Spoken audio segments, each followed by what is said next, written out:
Hi friends, இன்றைக்கி என்ன பார்க்க போகிறோம்னா ஜவ்வரிசி பால் பாயாசம் எப்படி செய்யலான்ட்டு பார்க்கலாம். ஜவ்வரிசி அதுக்கு 20 நிமிஷம் நல்லா ஊற வச்சுருக்கேன். இப்போ எந்த பாத்திரத்தில் செய்ய போகிறோமோ அந்த பாத்திரத்தில் தண்ணியை விட்டு நல்லா கொதிக்க விடுங்க. நல்லா கொதித்ததுக்கப்புறம் நம்ம ஊற வச்சுருந்த ஜவ்வரிசியை சேர்த்துக்கலாம். சேர்த்துட்டு அடி பிடிக்காமல் கீழே பிடிச்சிரும், அதனால் அடி பிடிக்காமல் நல்லா வேகிற வரைக்கும் இப்படி விட்டு விட்டு கிண்டுங்க. இப்போ பார்த்தீங்கன்னா உங்களுக்கு நல்லா தெரியுதா, நல்லா ஒயிட் கலரில் வந்திருக்கும். இது நைலான் ஜவ்வரிசி இல்லை, அதனால ஒயிட் கலரில் தான் இருக்கும்.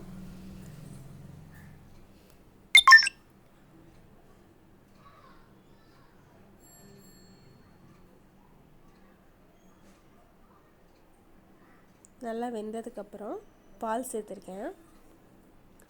பால் சேர்த்துட்டு பாலையும் நல்லா விட்டு கிண்டி விட்டுட்டே இருங்க. நம்ம பால் நல்லா கொதித்து நல்லா கெட்டியான பால் ஊற்றினோம்னா நல்லா திக்காக இருக்கும். தண்ணியான பால்னால கொஞ்சம் தண்ணியாக தான் இருக்கும். அதனால நம்ம எவ்வளோ தூரம் நம்ம பால் பாயசம் கெட்டியாக வேணுமோ அவ்வளோ தூரத்துக்கு நம்ம வற்ற விட்டுக்கலாம். அதோட சுகரும் சேர்த்துருந்தேன். சுகர் சேர்த்துட்டு நல்லா மிக்ஸ் பண்ணி நல்லா மீடியம் ஃப்ளேம்லேயே வச்சு நல்லா கொதிக்க விடுங்க. அப்போ நம்ம அந்த பாலோட தண்ணியெல்லாம் வற்றி நல்லா கெட்டியாக வரும். அதுக்காக நான் இன்றைக்கி தண்ணியாக தான் செய்ய போகிறேன்.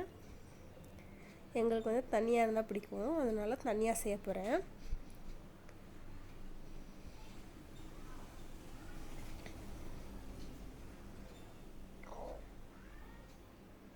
அப்படியே கொதிக்கட்டும்.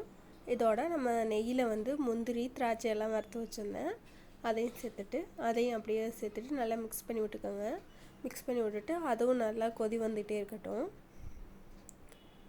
மீடியம் ஃப்ளேம்லேயே வச்சு அப்படியே பண்ணிங்கன்னா உங்களுக்கு வேணுங்கிற கன்சிஸ்டன்சி வந்துடும்.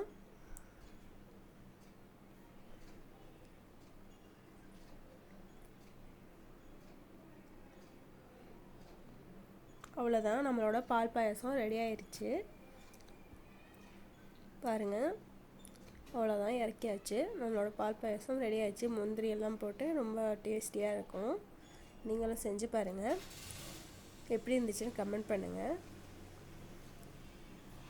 மறக்காமல் நம்ம சேனலை சப்ஸ்கிரைப் பண்ணிக்கோங்க, லைக் பண்ணுங்கள், உங்கள் ஃப்ரெண்டுகிட்ட சொல்லியும் சப்ஸ்கிரைப் பண்ண சொல்லுங்கள்.